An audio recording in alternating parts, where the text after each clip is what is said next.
Today we'll be talking about demystifying index strategies. So high-level view of kind of how these work and how they can be applied. My name is Rodolfo Sierra, and let's go ahead and get started today. So first of all, we have to determine what is an index. So for example, most insurance companies or carriers primarily use the S&P 500 index. And the S&P 500 is an American stock market index based on the top 500 large companies. So for example, some companies that are in S&P 500 are like the Apple stock, Microsoft, Exxon, Coca-Cola, and Amazon. So very big name stocks are all lumped together in this one big index, and that's what most of these insurance companies use to determine the indexing results. Now, when we talk about indexing strategies, there's typically a floor and there is a cap or a participation rate. So the idea with indexing is you never lose, so you have downside protection with upside potential. So there will always be a zero floor, so zero is your hero. However, in some of these indexing strategies, you will encounter that there is a cap. And a cap is the maximum that a strategy will allow to be credited to a certain strategy. So for example, if there's a cap of 12%, and let's say the index increases by 14%, that means the earnings will be capped at 12. If it goes up 20%, the cap is still 12. However, if a result falls below 12, say between 0 and 12%, then you will get that percentage. So for example, if the index does 10%, that falls within range of 0 and 12, then you get the 10%. The cap is the most that can be earned on any specific strategy.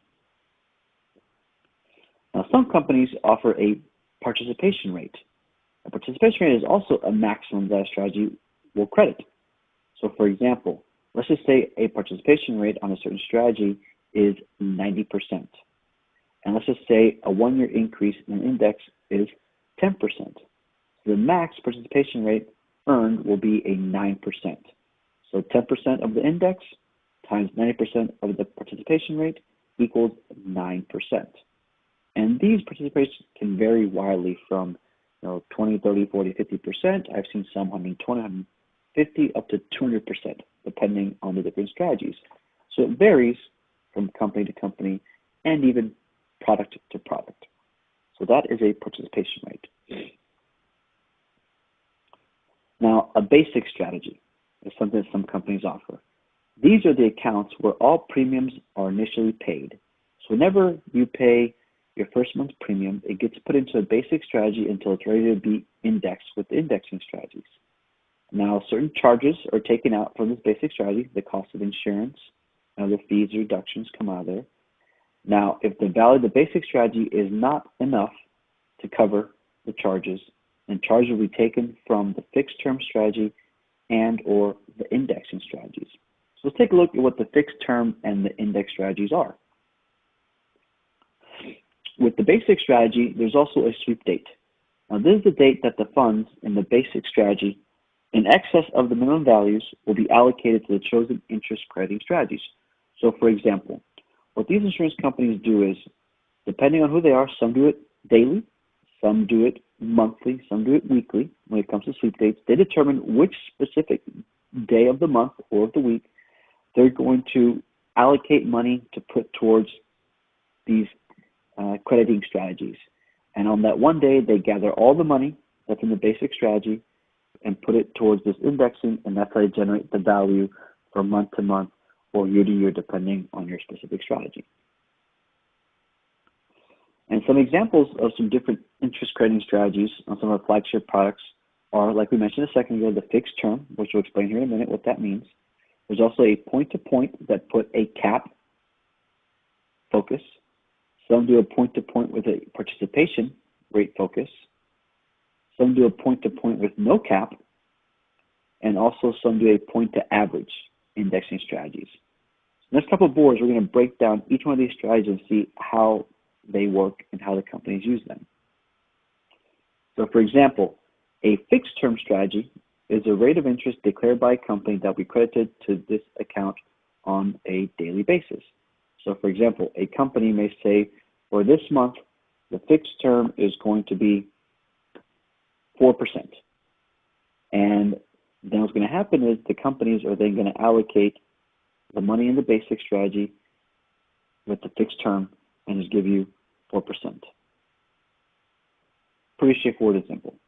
The company determines what the rate's going to be, and that's what they give you. Now, there's no possibility of getting a higher rate of return because the company has determined that is the one rate you will receive.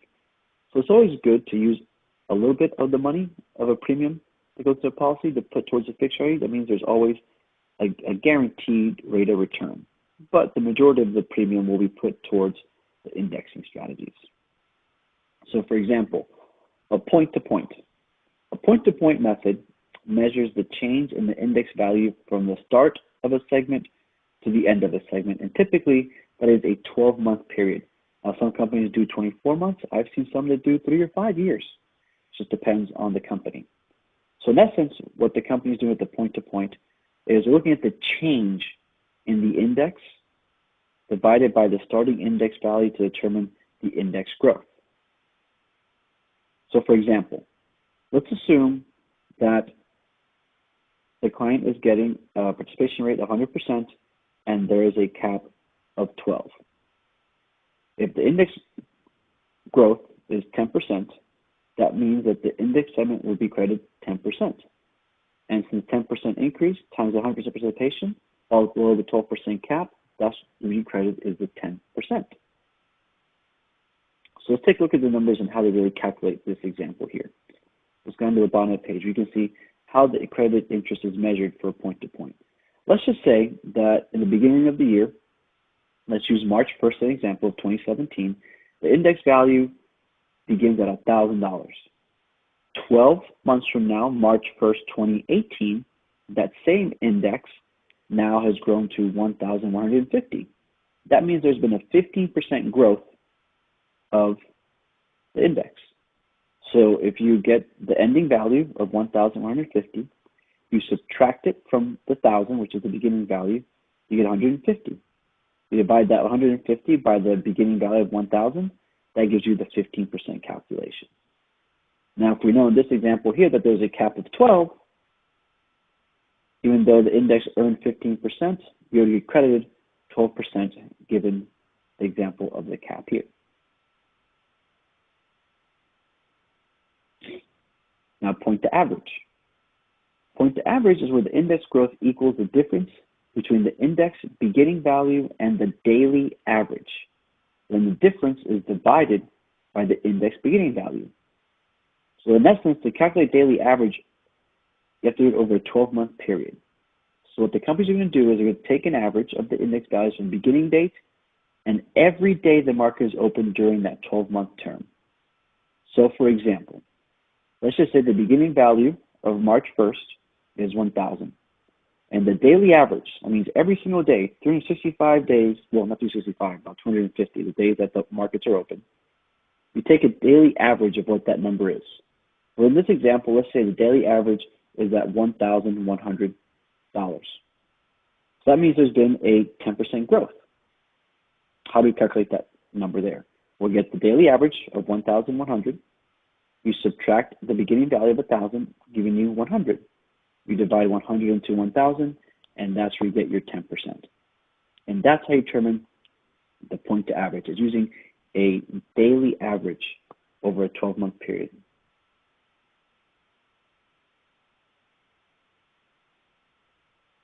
Now, one of our flagship companies is Life Insurance of the Southwest, LSW, and they have these 5 different interest crediting strategies, like we talked about. The fixed term strategy, which the company determines there's going to be the amount of money that we're going to allocate towards the strategy, and it's fixed. It's not going to change, and that's what you get, no matter what the index does. There is a point-to-point cap focus. Like you mentioned earlier, you look at starting point A to ending point B, calculate the difference, and then if the difference falls above the cap, you get credited only the cap amount. If it falls within the 0 floor and the cap, you get credited that amount. Now, if it falls below 0, as we know with indexing, you lose nothing, so you credited that 0%. There's also a point-to-point participation rate focus, like I mentioned earlier, that one is based on a percentage. So if the market, you only get a certain percentage of the market growth. So if the participation rate is 90% and the market grew 10, you only get the 9. So it's a participation rate versus a cap. Now, what some companies do is they sometimes blend these both strategies together. They put a participation rate with a cap. And that's where it can sometimes get a little tricky to explain to the clients. But nonetheless, you now understand how the caps and the participation rate works, is you're now melding them together. When you do that calculation of participation rate with cap, typically the way it works is they determine a participation rate first, and then they apply the cap second. And that's how they're determining a participation rate with a cap. Participation rate first, cap second. There's also some strategies that do a point-to-point with no cap. Those are the lucrative ones because there is no limit to the potential returns. But with the companies, they do that very rarely because they have to put some limits there, given that they're providing that 0% floor as well. But it is sometimes that we do see some companies that put that out there temporarily to kind of buy some business. And then finally, the last strategy we talked about was that point to average index strategy, where we look at the daily average every single day to determine what the credit is going to be towards that specific policy. So let's take a look at an example. Let's say that we have a change in an index that is 7% for a specific segment term. Let's just say, 12 months. So if the cap is 12, with 100% participation, the client would get 7% because 7 falls between the 0 and the 12. Now, if there's a cap of 9.75% with 140% participation rate, that's where you have to get out your calculators, everybody, if you're listening. You get 7%, and you multiply by the 140%, and you get 9.8. 9.8 is greater than 9.75 cap, so that means you receive a 9.75% credit towards your policy.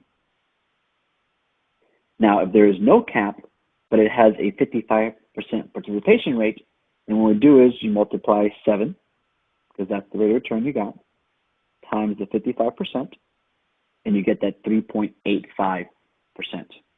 So even though there's no cap, they give you a participation rate to limit that growth. So you can see that can be sometimes lucrative if if the market goes up 20, 30, 40%, you get 55% of that. That's going to be a lot higher than having the ones that have a cap of 12. So it's always important to always mix and match these different strategies so that you can give your client options depending on what the markets do. Some will have better returns with the caps. Some years you'll have better returns with the participation rate. Some will be better with the mix of both. It just depends on what works best for the client and what the client is willing to accept when it comes to the indexing strategies. Now, what makes indexing strategies very, very powerful is the power of the annual reset. And that's what makes these policies so superior to any others out there, is the ability to have this annual reset. So let's take a look at what that means.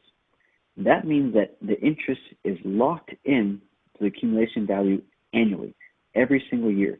So what that means is as you gain interest using these strategies, you lock in your gains.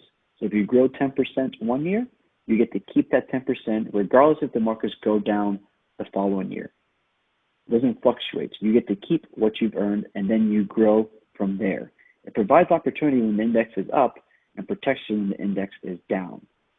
I also like to say that 0 is my hero because indexing allows the annual reset and may only earn 0% interest in a year, but never a negative amount. It's either going to stay flat at 0 or grow from there. You never lose.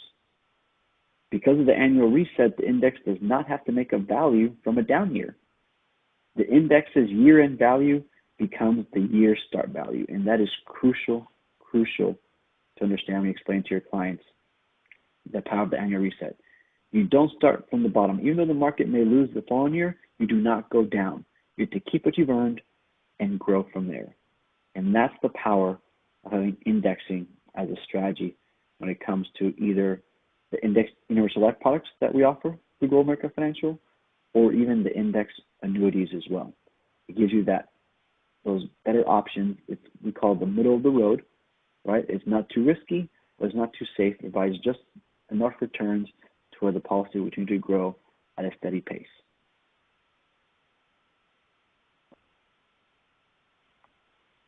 So what happens when there's a market correction? Let's say the markets go down. We know in the last couple of years, the United States stock markets, ever since 2008 really, there has been a steady climb. One of the second longest bull run in the history of the United States, given the growth that we've had. But we know at some point, it's just a matter of time, there's going to be a market correction. And that's where indexing will provide superior value to your clients because they will not lose a penny. Not one of our clients lost anything in 2008, and they got to ride all the gains all the way back up as the markets grew and grew and grew. Like it says there, let's now say the market performs at 18%. Well, it depends on the strategies.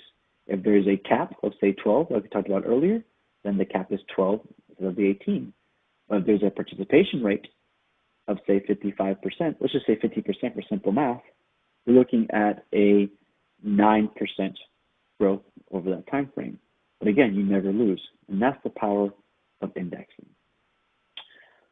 So today's presentation was to keep it very simple, very high level, just for everybody to understand how indexing strategies work, how caps work, how participation works, and how we use the power of the annual reset. I'd like to thank you for joining us today. Again, the name of our company is Global America Financial.